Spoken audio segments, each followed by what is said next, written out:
I caught my wife sleeping in bed with a tour guide in Costa Rica. My wife said, "You were never enough for me." She laughed.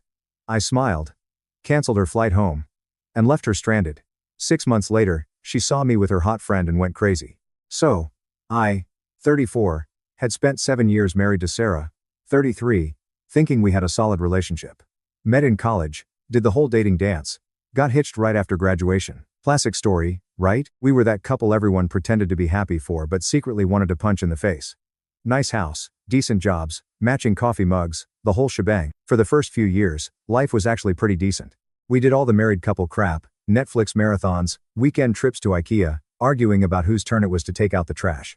Normal stuff. Looking back now, I can see we were not exactly setting the world on fire with passion. But hey, I thought that is what normal marriages look like after a while. About 3 years ago, we decided to jump on the baby train. Everyone was doing it, so why not us? We had the spare room all picked out for a nursery, had those annoying conversations about baby names, even downloaded one of those ovulation tracker apps. Real romantic stuff, let me tell you. But month after month, nothing. Sarah's period would show up right on schedule like clockwork. After a year of trying, we went to some fancy fertility clinic where they poked and prodded both of us. Their expert medical conclusion, unexplained infertility, which is doctor for we have no clue what is wrong, but thanks for the $5,000. That is when things started changing. Sarah took the baby stuff hard. She would get this dead-eyed look whenever someone announced a pregnancy on social media. Started making up excuses to bail on baby showers. I would come home and catch her stalking mommy influencers on Instagram with this pathetic look on her face. Tried talking about adoption once and she shut that down so fast it gave me whiplash. But the real fun started about a year and a half ago. Sarah basically transformed into my roommate who occasionally acknowledged my existence. Emotionally, she was about as present as my dead grandpa. At first, I thought it was just depression from the baby stuff, but nah, this was different. All our couple routines, dead movie nights, not in the mood, weekend hikes, too tired. I was basically living with a stranger who happened to share my Amazon Prime account. The conversations went something like this. Me. Hey. Wanna watch that new show everyone's talking about? She barely looks up from phone. Nah. I am good. And sometimes I say, thought we could try that new restaurant downtown tonight. I already ate a yogurt. Maybe next time, as she disappears into bedroom. But here is the thing. While she was checking out of our marriage, she was checking into something else. New clothes started appearing in her closet. Suddenly, the gym was her second home. New hairstyle, fancy perfume, underwear that definitely was not the practical cotton stuff she had worn for years. Classic signs of someone auditioning for a role that was not your wife. Being the absolute genius that I am, I went into full save the marriage mode. I tried surprise dates, random flowers, cooking her favorite meals. I even read one of those garbage relationship books with a title like How Not to Die Alone with Cats. Nothing worked. She would just give me this empty smile and a thanks with all the enthusiasm of someone getting a colonoscopy. One night after she went to bed at 8:30 again, I'm sitting alone on the couch thinking, what the actual heck am I going to do? That is when my brain produced what I thought was a stroke of brilliance. A vacation, not just any vacation. 2 weeks in Costa Rica. Beaches, jungle, luxury resort. The works. The kind of trip Instagram was invented for. When I told Sarah about it, I finally got an actual human reaction. Costa Rica? Really? She asked, looking up from her phone for what felt like the first time in months.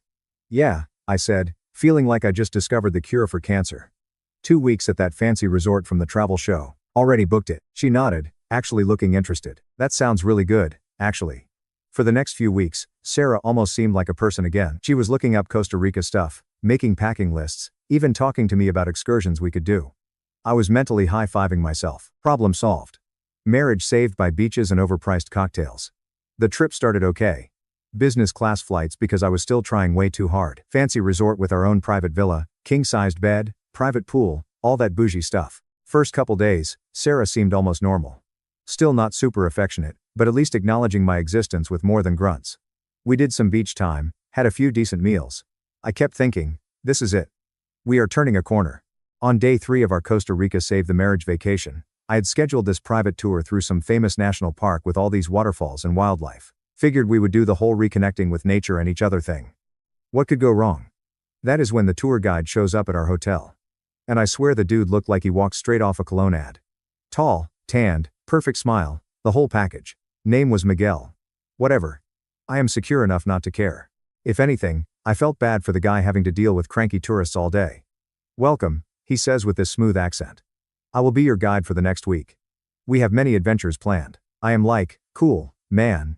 But then I notice Sarah. She is beaming at this dude. Not just being polite, but full on eye-raping him. It is the most animated I have seen her in years. Suddenly, I am invisible. During the tour, Sarah transforms into this chatty, flirty person I barely recognize. She is asking Miguel a million questions, laughing at everything he says, constantly needing his help to balance on rocks or whatever. So, how long have you been a tour guide? Sarah asks, doing that thing where she plays with her hair. 5 years. I studied biology at university, but I love showing people my country more, he answers, flashing those perfect teeth. That is so fascinating, Sarah replies, leaning in closer than necessary. I have always been interested in biology, too, which was news to me. In 7 years of marriage, I had never once heard her express any interest in biology, but whatever.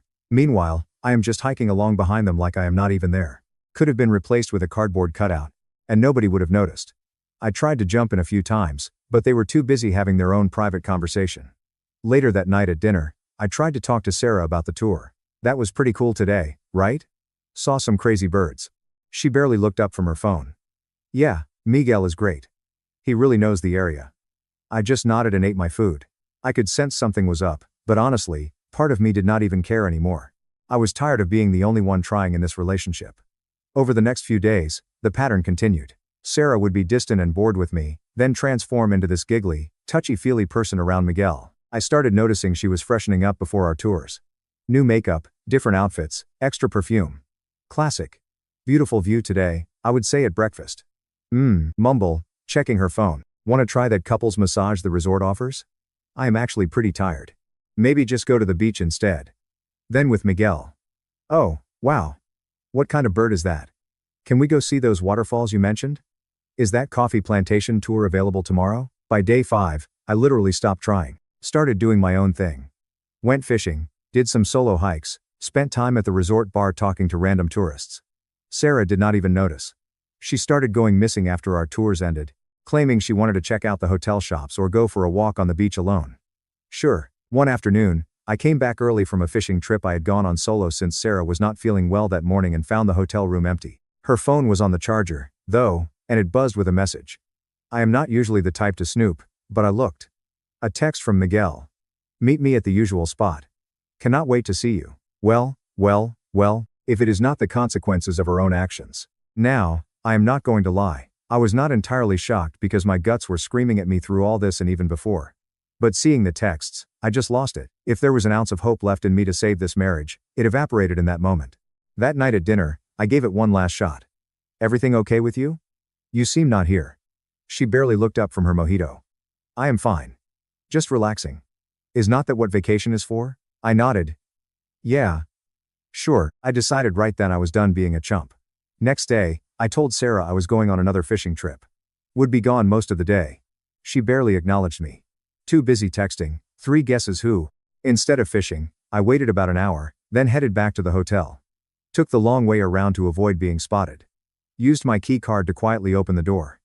And guess what soundtrack greeted me? My wife, and she definitely was not alone. For a second, I just stood there, a backpack still on my shoulder.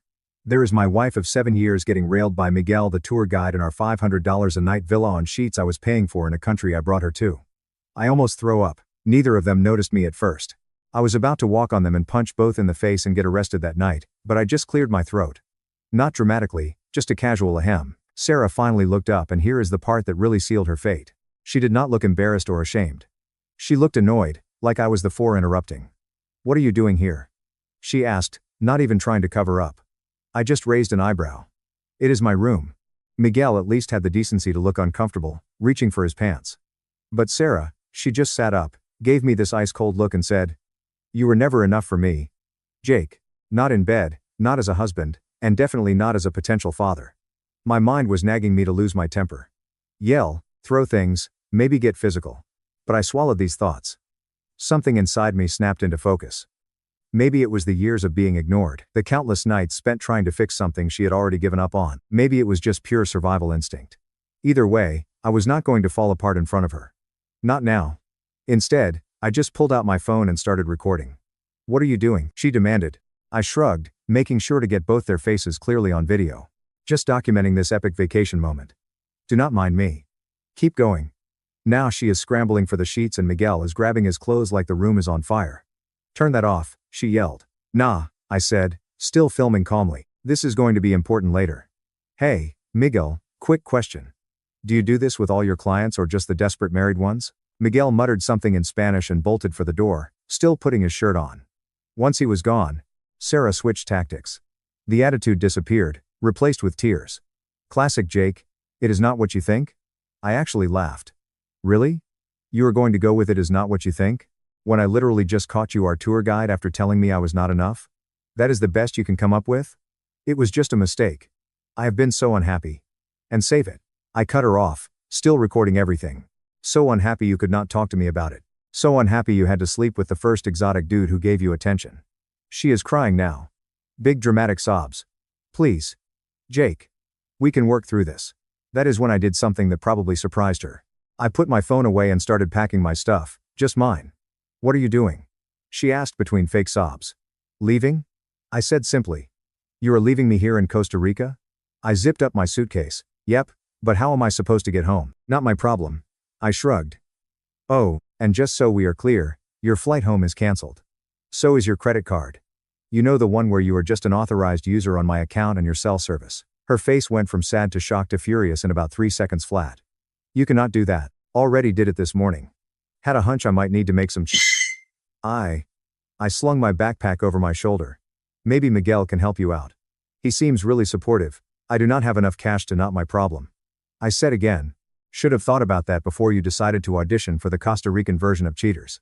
As I walked to the door, she was screaming at me, calling me every name in the book. I turned around one last time. By the way, I got the whole "you were never enough" speech on video. Cannot wait to show it to the divorce lawyer and your parents and our friends. Peace out. I closed the door on her mid-scream, and walked straight to the front desk where I booked a different room at the opposite end of the resort. The manager asked if everything was okay and I just said marital disagreement, nothing major. That night, chilling on my new private balcony, I sent an email to her parents with the video attached explaining why their daughter was stranded in Costa Rica. CC'd her sister, too. I ordered room service, watched the sunset, and slept better than I had in years. Funny how losing 150 pounds of dead weight can do that for a guy. I got a single response from her parents a day later. Just 2 words. We are sorry. After that, radio silence, no follow-ups, no requests for explanations, nothing. I figured they either believed Sarah's twisted version of events or just did not want to get involved. I flew home the next morning, upgraded myself to first class with the miles I had been saving for our second honeymoon. Left Sarah to figure out her own way back. Honestly, did not know or care how she would manage it. Maybe Miguel had airline miles or something. Not my circus, not my monkeys anymore. The flight home gave me plenty of time to think about my next moves. By the time we landed, I had a game plan that would make a chess grandmaster proud. First thing I did when I got home was call the best divorce lawyer in town. Not the cheapest, not the nicest, the most savage, cutthroat bastard I could find. Guy had a reputation for leaving spouses of cheaters completely destroyed. So, let me get this straight. The lawyer, I will call him Dan, says after I show him the video. You have clear video evidence of your wife cheating, admitting she is unhappy and insulting you, and you left her in another country. Yep, I said, wondering if he was going to judge me. Instead, he laughed. That is cold, man, I like it. She will probably try to use that against you, though. I shrugged. I did not force her to stay there. I just removed my financial support. She is an adult. Fair enough. And you said the house is in your name only. Yeah. I bought it right before the wedding. She did not have good credit at the time, so it is just in my name. Same with the cars. Dan grinned like a shark that just smelled blood. And you have been the primary breadwinner throughout the marriage. I make about triple what she does, I confirm. Then he told me what we were going to do. The next week was a blur of financial lockdowns. Removed Sarah from every account. Cancelled joint credit cards. Changed all passwords. Moved my direct deposit to a new bank account she did not know existed. Documented everything in the house that was mine pre-marriage or purchased with my separate funds. I moved the important stuff to a storage unit. Family heirlooms, expensive electronics, irreplaceable photos, that kind of thing. Not because I am petty, but because I did not trust her not to destroy. I also had the locks changed and the security code updated. She would get her clothes and personal items, but only with a police escort present. Dan assured me this was all legal since the house was solely in my name. Technically, I could have kicked her out entirely, but I am not completely heartless. She could stay until the divorce was final, as long as I was not there. Sarah finally made it back to the States about a week after I did. No idea how she managed it. Did not care. I was already staying at my buddy's place when she got home, So she came back to a half-empty house with new locks and a note from my lawyer explaining how to contact him for access to her personal belongings. She immediately blew up my phone with calls and texts. "You cannot just lock me out of my house. Where is all your stuff? My credit cards are not working. Answer me. You coward." I forwarded everything to Dan without responding. He advised total silence. No contact whatsoever. Let her dig herself deeper. The few times she showed up at my buddy's place, I simply did not answer the door. After the third attempt, my buddy installed a doorbell camera so we could see who was there before bothering to get up. 2 days after she got back, Sarah was served divorce papers at work. Maximum public humiliation. The grounds adultery with video evidence attached. The terms state that she gets nothing. No alimony, no property, no car, just her clothes and personal items. Oh, and all communication goes through lawyers only. "You are really going scorched earth on this one," Dan commented when I approved the filing. "She nuked our marriage with her legs spread," I replied flatly. "I am just making sure she does not walk away with a prize for it." Sarah tried all the usual routes, crying to mutual friends, calling my parents, even showing up at my work once. I remained completely silent. The only people who heard my side were my closest buddies, my parents, who never liked her anyway, and of course, my lawyer. Our friends were split. Some took her side based on whatever story she fed them. Others heard her out, then reached out to me privately to get my version. When I showed them the video, they usually changed their tune real quick.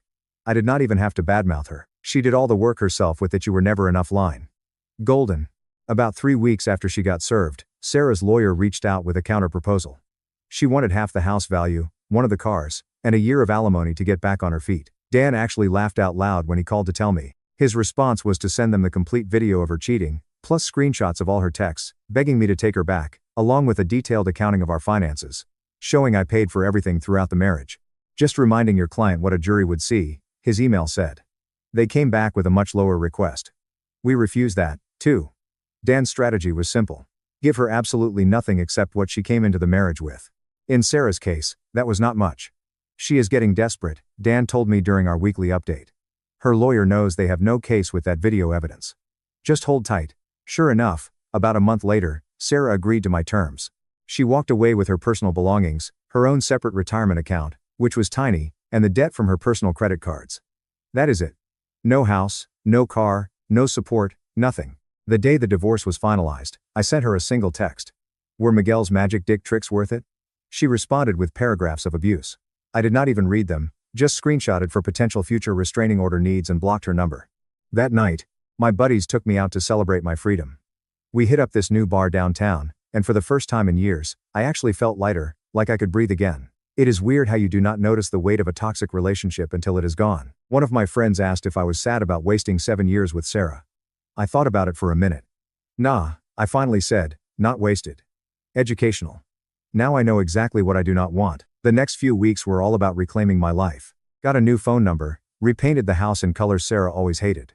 Bought a new, bigger TV, started working out again, reconnected with friends I had not seen much during my marriage. It felt like being let out of prison. By month 3, post-divorce, I was in the best shape of my life, and had started casually dating again. Nothing serious, just enjoying meeting new people without the pressure. That is when the real karma started for Sarah. Turns out her work had caught wind of the cheating scandal. Small company, big gossip. They had already been planning layoffs. And guess who was first on the chopping block? With no job, no husband, and no support system left, Sarah had to move back in with her parents at 33.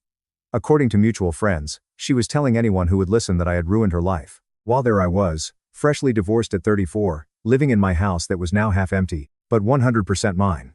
For the first couple weeks after everything was finalized, I mostly just existed.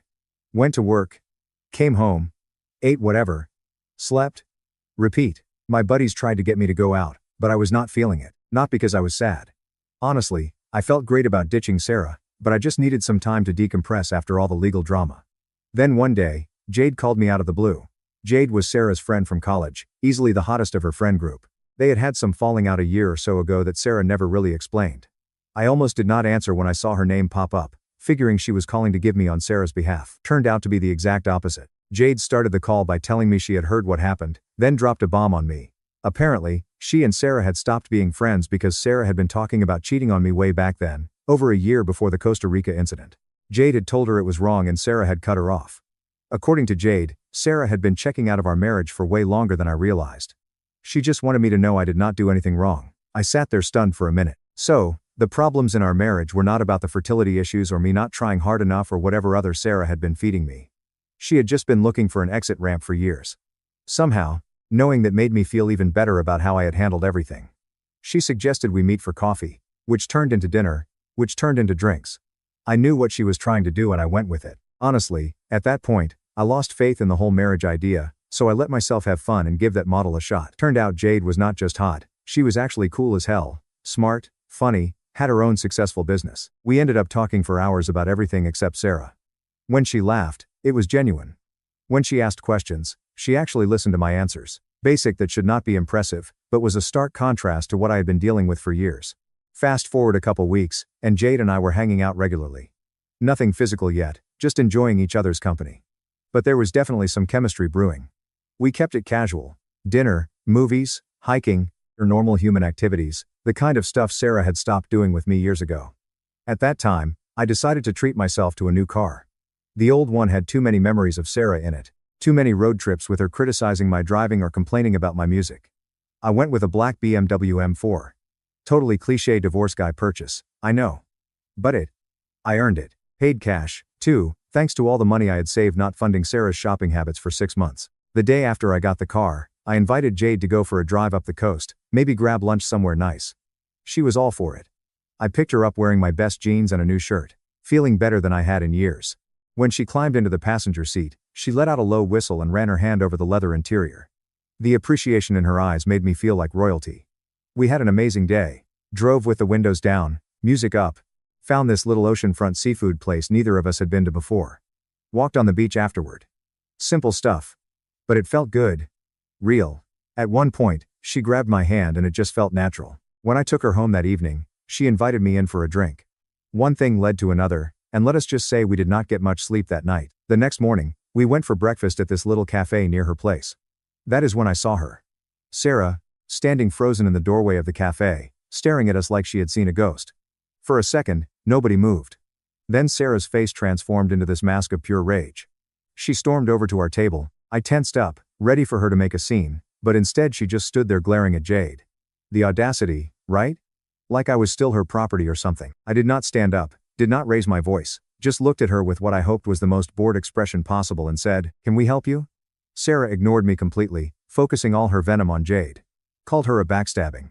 Said she had always known Jade wanted to steal me. Jade, cool as ice. She is honestly a bad just sipped her coffee and replied that Sarah had already thrown me away, so she had not stolen anything. That is when Sarah turned to me, tears suddenly streaming down her face. The emotional whiplash was something to behold. She started saying how much she missed me, how she had made a terrible mistake, how Miguel had manipulated her. Classic rewriting history. Said she had been calling me for weeks.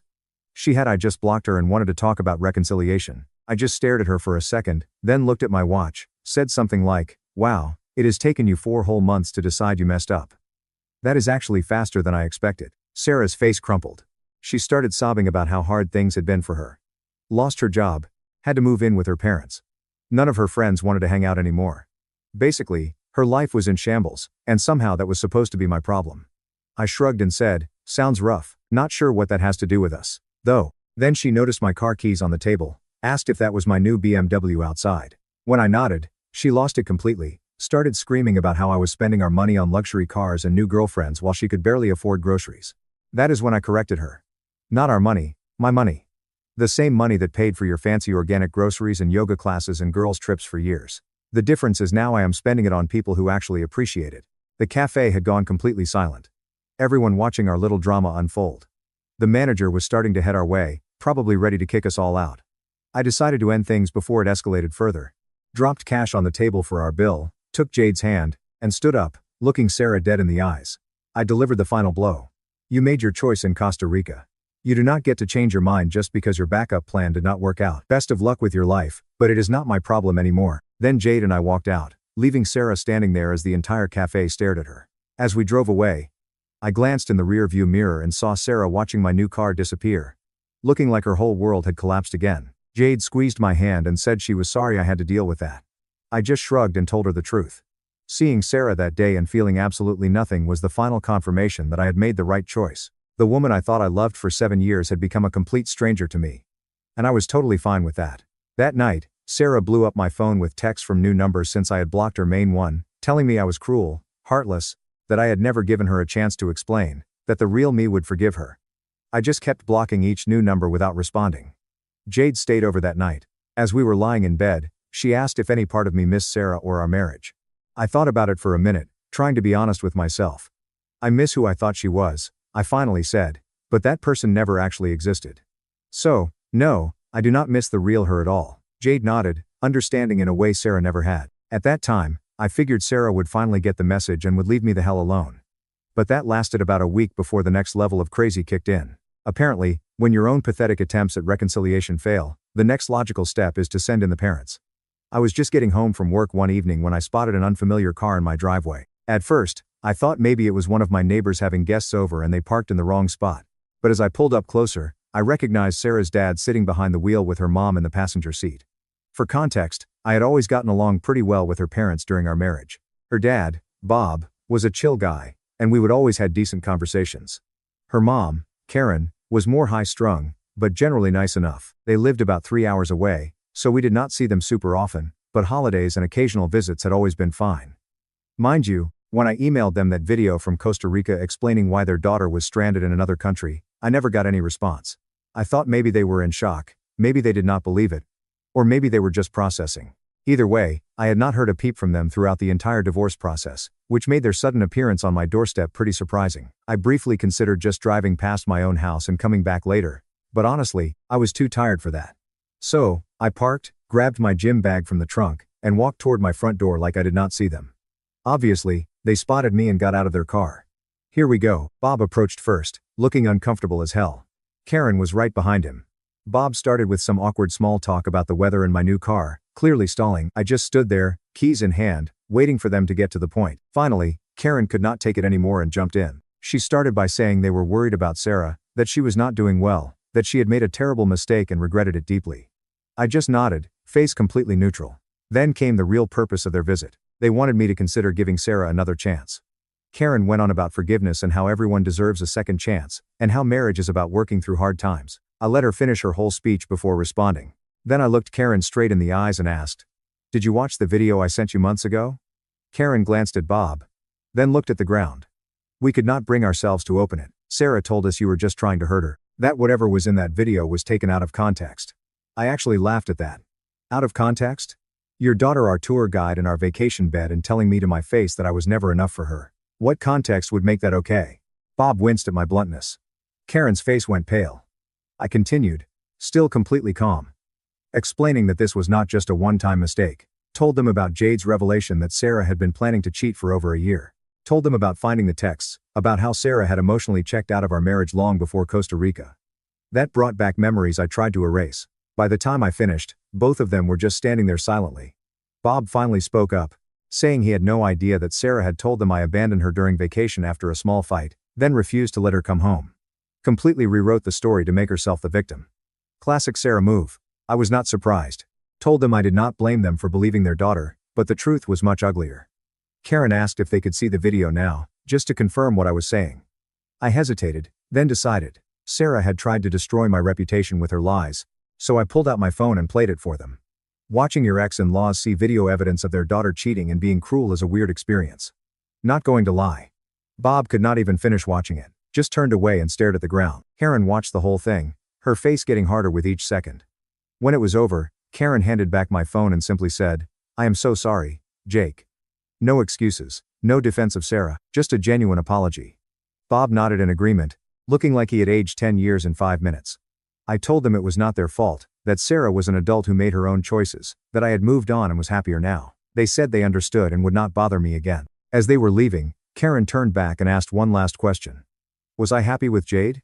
I said, yes, happier than I had been in years. She nodded, gave a sad smile, and said she was glad at least something good came from all this. I thought that would be the end of it. But 2 days later, I got a text from Sarah's sister, Amy. She had watched the video I sent months ago, but been quiet supporting me from a distance, according to what she said, not wanting to get caught in the middle. She told me her parents had finally confronted Sarah with what they had learned from seeing the video at my house. Sarah tried to lie her way out of it at first, then broke down and admitted everything when they would not budge. Amy said her parents had told Sarah she needed professional help and that they would not support her financially anymore unless she started therapy. A weird sense of closure washed over me reading that text. It was not about revenge anymore. Sarah was just a sad, broken person who had ruined her own life. That was a couple of months ago. Since then, life has been pretty damn good. If there is any lesson here, it is this: never be afraid to walk away from someone who does not value you. There is no prize for suffering through a shitty relationship. And when someone shows you who they really are, believe them the first time. Edit. Thanks for all the support, y'all. For those asking, yes, Jade and I are talking about starting a family in a year or two. And no, I have not heard directly from Sarah since the cafe incident. Some chapters of your life are just better left closed.